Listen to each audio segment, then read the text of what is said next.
एक दफा का जिक्र है, एक छोटे घर में एक माँ अपने छोटे बेटे के साथ रहती थी। रोजाना की जरूरियात के लिए वो दूसरे घरों में काम करती, बर्तन धोती और झाड़ू लगाती।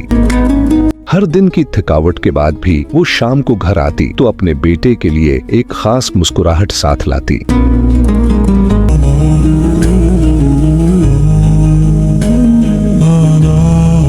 एक शाम माँ और बेटा दस्तरख्वान पर बैठे खाना खा रहे थे। एक प्लेट में रोटी और दूसरी में शोरबा था, जिसमें थोड़ा सा गोश्त भी था।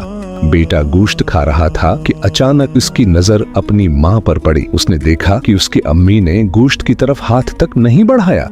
ये बात उसके दिल में उतर गई। उसने मासूमाना अंदाज में पूछा, अम्मी आप गोश्त क्यों नहीं खाते? क्या आपको गोश्त अच्छा नहीं लगता? माँ ने बेटे की तरफ देखा, हल्की सी मुस्कुराहट लबों पर आई और नरमी से बोली, बेटा मुझे गोश्त पसंद नहीं, तुम खा लो। मुझे तो शोरबा ही सबसे ज्यादा पसंद है, यही मेरे लिए सबसे लजीज खाना है। ये कहकर उन्होंने आहिस्तगी से शोरबे का एक चम्मच पिया, जैसे वो दुनिया का सबसे कीमती जायका हो। बेटे ने सुकून का सांस लिया और मुतमईन होकर दोबारा खाने में मशगूल हो गया।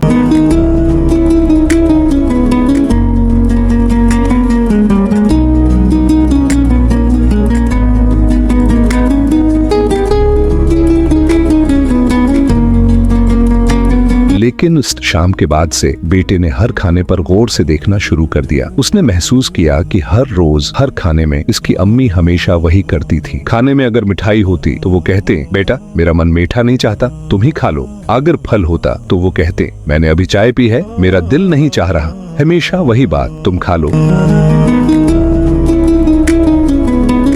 वक्त गुजरता गया, नन्हा सा बच्चा बड़ा हुआ, तालीम हासिल की और अपनी मेहनत से जिंदगी के हालात बदल दिए। अब घर बहुत बड़ा है, खुशहाली आ गई थी और तंग दस्ती के दिन खत्म हो गए थे।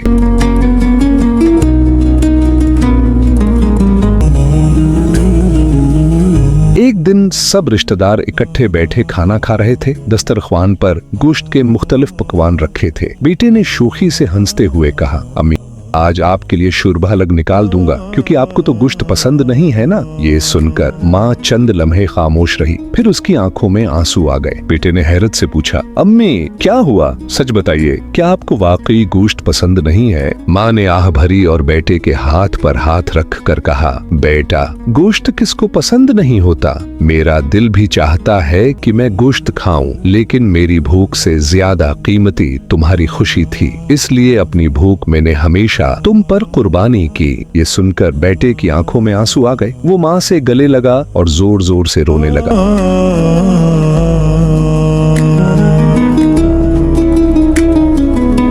उसने कहा, अम्मी मुझे तो पता ही नहीं था, आपने मेरी खातिर अपनी हर ख्वाहिश कुर्बानी की। मैं ये एहसान जिंदगी भर नहीं भूलूंगा। इस दिन के बाद बेटे ने हमेशा अपनी अम्मी का ख्याल रखा और उन्हें वो हर चीज दिलाई जो वो चाहती थी। सबक, माँ की मोहब्बत बेमिसाल है। वो अपनी भूख, अपनी ख्वाहिश और अपनी पसंद भी अपनी औलाद के लिए कुर्बानी कर देती है। हमें चाहिए कि हम माँ की कुर्बानी को याद रखें, उनकी इज्जत करें और उनके साथ शुक्रगुजारी और मोहब्बत से जिंदगी गुजारें।